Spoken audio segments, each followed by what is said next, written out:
Welcome to the hottest movie review on the internet today, the A-List Review. I am your host, the Game Changer, Wes Truth. And this weekend I got a chance to check out the latest and possibly last film in the Resident Evil franchise.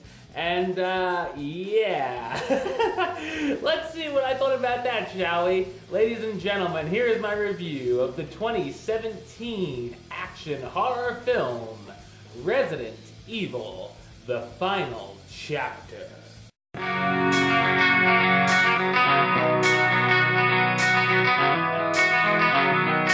In what Alice says is the end of her story, she is told by the Red Queen to return to the Hive in Raccoon City within 48 hours to save what's left of humanity with an antivirus. Along the way, she teams up with other survivors to battle the Umbrella Corporation and the undead looking to stop them. So what did I think of Resident Evil: The Final Chapter? I thought it's a terrible action horror film. Much like the Underworld series, the latest that came out a few weeks ago, these movies usually go in one ear and out the other with me, and I barely remember anything about them. Usually I have some kind of fun, as little as it may be, with these Resident Evil films, but that was not the case in the sixth entry in the series. While the others are forgettable and blend together easily, this movie is easily my least favorite of the whole series. The fact they made this many movies to begin with is just a shock to me. For those who can't remember what happened in past installments, there is a bit of a recap to jog our memory. Funny enough, this movie ignores storylines and plot points that might have been cool to see and replace it with this story. This movie has some of the worst editing I've ever seen on the screen. The action scenes are shot 10 times worse than any shaky cam film and are easily headache-inducing. Between these shots and everything being dark, and then bright lights flashing in your face, it's really hard to tell what's going on.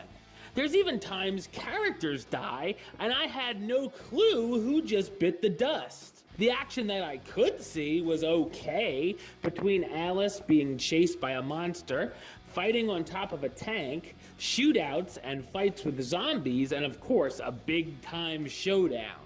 There are so many action scenes, however, that I began to grow tiresome of them. Not that anything was better, the exposition scenes in between were boring and almost put me to sleep. There's horribly annoying jump scares thrown in almost every 5 minutes, which are definitely not needed. The special effects look horrendous as well, and look like they were using the first green screen ever created. There are plot holes galore to be found here, and most of the story is incomprehensible. There's also a stupid twist toward the finale that changes everything in the whole series. Mila Jovovich returns to reprise her role as Alice, the butt-kicking super soldier given 2 days to save the rest of humanity. Ali Larter as Claire Redfield, Alice's friend she stumbles upon and fights alongside once again. Ian Glenn as Dr. Alexander Isaacs, who was thought to be dead, obviously not, and an old foe of Alice.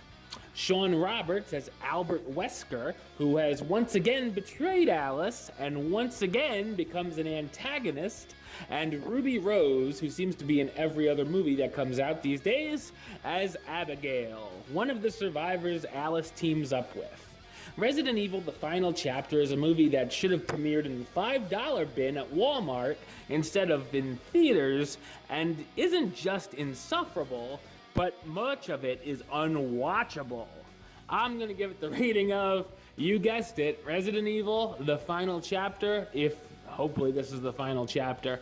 I got 2 words for ya. Suck it. Alright, well that's the show. I'll be back with another review very soon.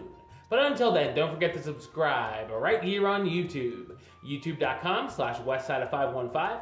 You can like the show on Facebook, facebook.com/westtroopaList. And of course, you can follow me on the Twitter and the Instagram @WestAList. Until next time, Troop out.